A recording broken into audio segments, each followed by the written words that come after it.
5개의 프리즘을 통해 보는 모세오경 창세기 2번째 시간에 오신 여러분을 환영합니다. 우린 창세기 1강에서 모세오경을 족보, 이야기, 내러티브, 법, 시라는 5가지 구성 요소로 살펴보자고 말씀드렸습니다. 그리고 창세기 1장에서 천지창조의 기록 외에 그동안 놓치고 있었던 하나님의 속성, 즉 빛이시며 거룩하신 하나님이라는 것을 암시하는 내용과 그 하나님께서 창조하신 사람과 피조물들이 하나님의 의도와는 다른 모습으로 되어질 것이라는 나레이트의 뉘앙스에 대하여 살펴보았습니다. 혹시 1강을 시청하지 아니하신 분들은 1강을 시청하신 후에 2강을 시청하시면 도움이 될 것 같습니다. 이번 시간은 2번째 시간으로 창세기 2장에서 몇 가지를 살펴보도록 하겠습니다. 창세기 2장의 구성 요소 역시 내러티브라고 할 수 있습니다. 내러티브란 해설을 뜻한다고 하였고요.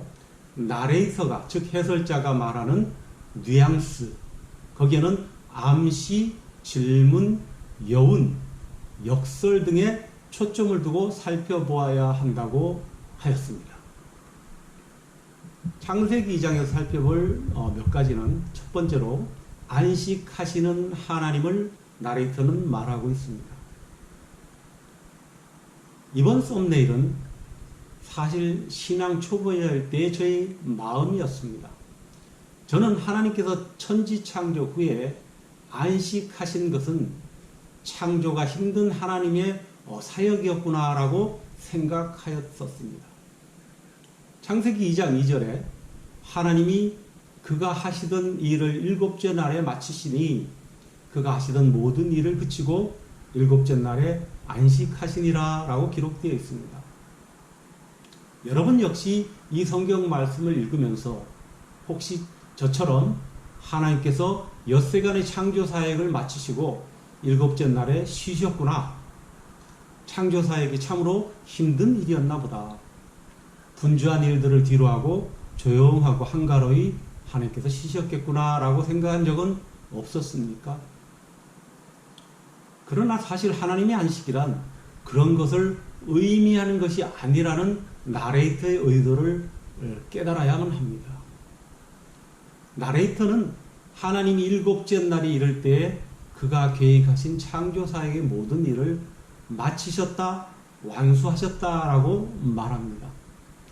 1절에서 이루다라는 뜻을 가진 히브리어 카라, 2절에서 마치다라는 뜻을 가진 카라, 같은 단어입니다. 그리고 그치다를 해당하는 콜은 모두 그 뜻이 마치다, 완성하다, 끝내다라는 의미를 갖고 있습니다.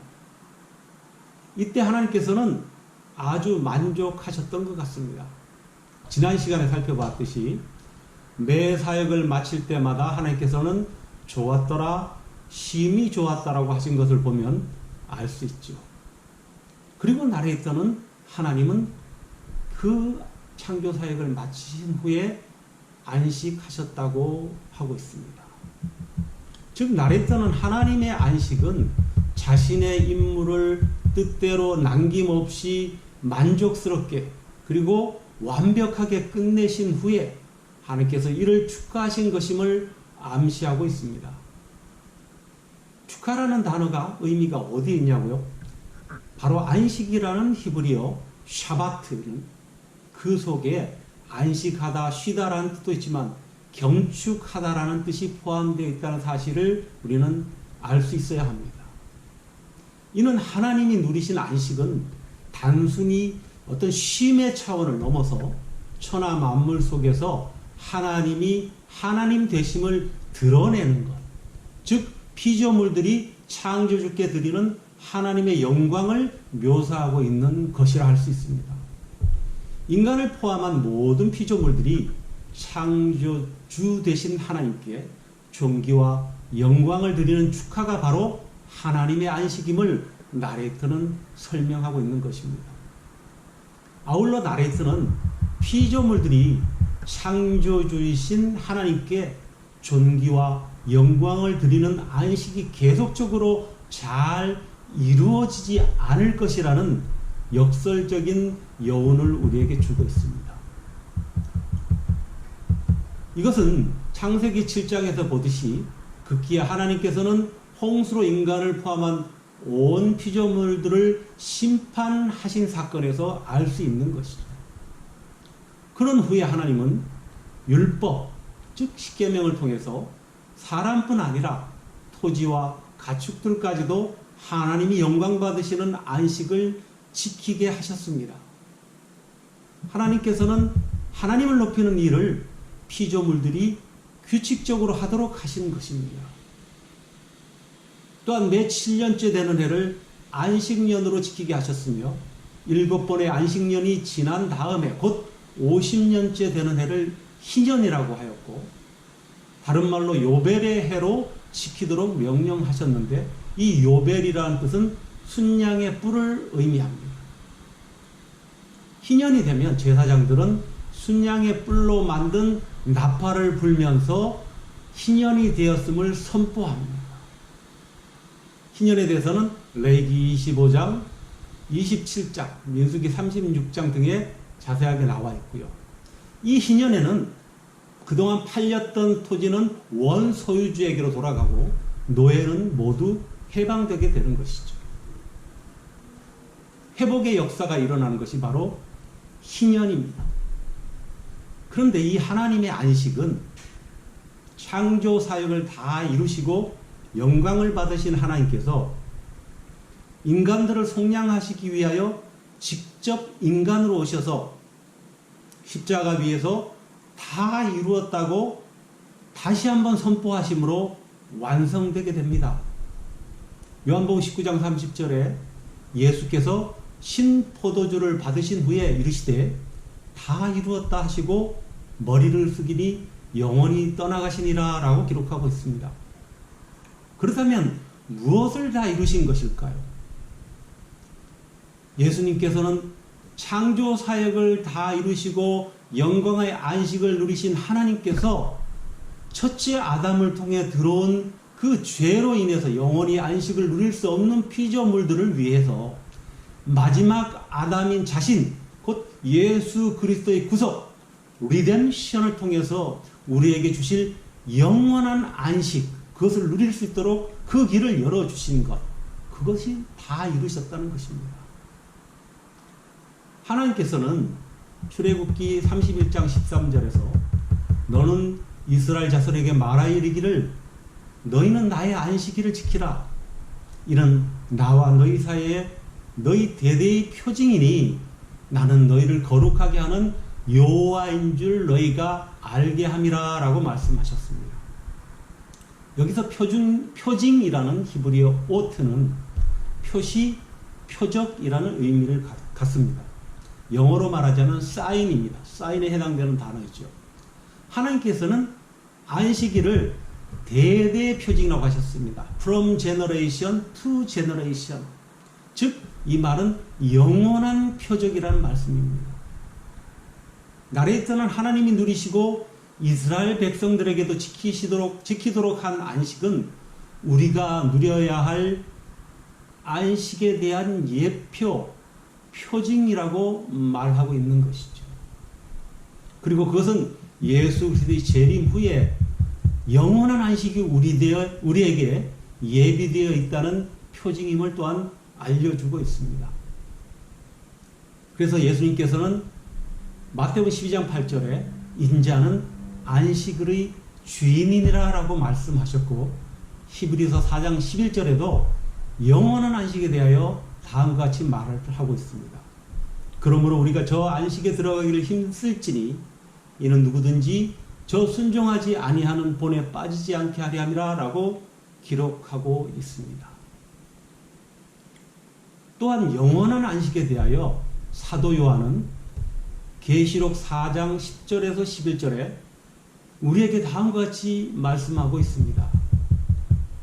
24장로들이 보좌에 앉으신 이 앞에 엎드려 세세토록 살아계시는 이에게 경배하고 자기의 관을 보좌 앞에 들이며 이르되 우리 주 하나님이여 영광과 존귀와 권능을 받으시는 것이 합당하오니 주께서 만물을 지으신지라 만물이 주의 뜻대로 있었고 또 지으심을 받았나이다 하더라. 이 말씀 속에서 우리도 만물을 지으신 하나님 앞에서 경배와 함께 영광과 존귀와 권능을 올려드리는 이 영원한 안식이 우리에게 준비되어 있고 그 안식에 동참할 수 있다는 표징을 하나님께서 주셨다는 것을 깨달아야만 하는 것이죠. 우리가 하나님의 안식에 동참하는 것 역시 예배에서뿐만 아니라 우리의 삶 속에서 그분을 경배하고 높여드리는 것이라 깨닫게 됩니다. 삶의 현장에서 이렇게 사는 것이 쉽지 않은 일임이 분명하지만 이렇게 살도록 우리 크리스천들은 몸부림쳐야 함을 일깨워줍니다. 안식이라는 말은 단순히 쉰다는 의미가 아니라 방금 읽었던 계시록의 24장로들과 같이 천지 만물을 창조하신 하나님께 영광과 존귀와 권능을 올려드리는 것임을 잊지 말아야 할 것입니다. 그 다음 살펴볼 것은 사람을 만드신 하나님이시다라고 나레이터는 설명하고 있습니다. 창세기 2장 7절에 여호와 하나님이 땅의 흙으로 사람을 지으시고 생기를 그 코에 불어넣으시니 사람이 생명이 되니라 라고 기록하고 있습니다. 먼저 나레이터는 하나님께서 땅의 흙 혹은 히브리어 해석으로는 먼지, 티클이라고도 할 수 있습니다. 흙으로 사람을 만드셨다고 설명하고 있습니다. 흙에 해당하는 히브리어는 아다마이고요. 여기에 생기라는 원어 뉴시마 하임이라는 단어를 써서 생명의 호흡을 불어넣으셨다 이렇게 말씀하고 있습니다. 사람의 코에 생명의 호흡을 불어넣으셨다는 것은 사람의 영을 창조하셨다는 것을 의미합니다. 인간이 생명, 즉 영적 존재가 된 것이죠. 그리고 이것은 인간은 영이 없을 때는 흙이나 먼지에 불과한 존재라는 것을 의미합니다.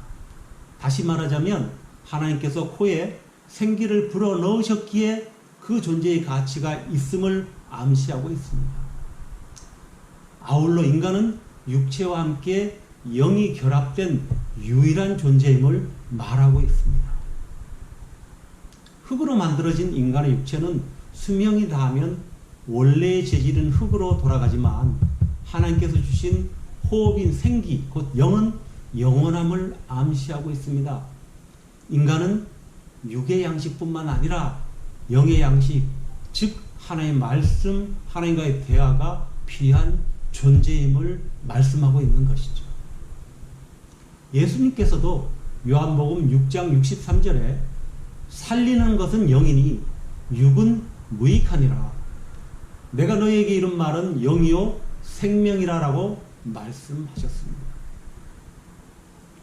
그러나 나레이터는 이런 영적 존재로 창조되었음에도 인간은 점차로 하나님의 말씀에서 멀어져 갈 것이라는 역설적 뉘앙스를 우리에게 주고 있습니다.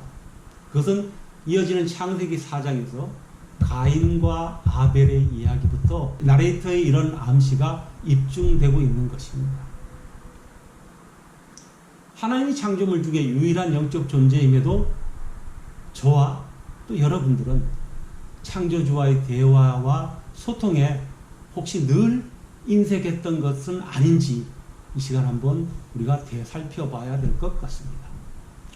자, 다른 면에서도 한번 살펴보자면 이것은 유니온 신학대학 성사 교수인 데스몬드 알렉산더의 저서 주제별로 본 모세 오경에서 제가 좀 따온 이야기인데요. 그분의 주장을 살펴보도록 하겠습니다. 창세기 시작은 하나님과 그의 창조물 인간이 땅과 어떤 관계를 갖고 있는지를 보여준다. 먼저 하나님은 땅의 흙으로 인간을 창조하셨다. 히브리어에서 사람, 즉 아담과 흙, 아담아는 유사한 단어이다. 하나님은 에덴 동산에서 사람에게 책임을 부여하셨는데 그것은 땅을 경작하며 지키게 하라는 것이었다. 그리고 사람은 땅의 모든 생산물을 자유롭게 즐기도록 하나님께로부터 허락받았다라고 말하고 있습니다. 알렉산더 교수의 이 주장을 근거로 살펴보면 하나님, 사람, 땅은 특별한 관계의 형성으로, 그러나 사람의 불순종으로 말미암아 땅은 저주를 받게 되고 하나님으로부터 관리 책임을 부여받은 사람은 에덴 동산에서 추방되게 됩니다. 이 사건이 하나님과 인간 사이의 어떤 단절, 종식을 의미하는 것은 아니지만 창조 시에 맺어진 하나님과 인간과의 그런 특별한 관계, 그 관계는 이 사건 이후에 하나님이 자신을 계시한 사람들, 즉 노아나 아브라함이나 이삭, 야곱, 모세, 다윗, 또 사사들, 또 선지자들과 같은 사람들과만 맺어지게 되는 것으로 볼 수 있다는 것이죠. 즉 인간의 불순종의 결과가 하나님, 인간, 땅이라는 이 친밀했던 관계를 소원하게 만들었음을 나레이터는 그 뉘앙스에서 알려주고 있는 것입니다. 창세기를 살펴볼 때 하나님, 땅, 사람, 이 관계를 우리가 늘 눈여겨서 인식하면서 살펴보아야 하고, 하나님께서는 사람을 창조하신 후에 인도하시고, 특별히 이스라엘 백성들을 가나안 땅으로 인도하실 때에도 이 땅하고 관계된 모든 일들이 이루어짐을 우리는 눈여겨봐야 될 줄로 압니다. 오늘은 여기까지 하고요.